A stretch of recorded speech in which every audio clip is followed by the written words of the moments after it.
Uy. Yun na, lumabas na. Ano na? Nabiti na? Hindi, dumiretso na yung kutsilyo eh. Ah, sige. Wala na. Ay, yung balat na lang siguro pala niya yung ano. Wala na. Dumiretso na yung,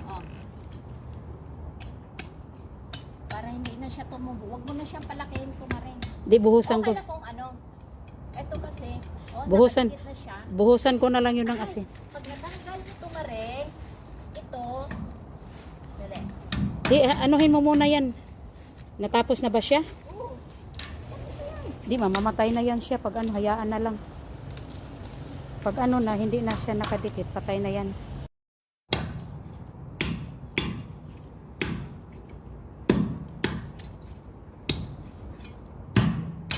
Uy. Yun na.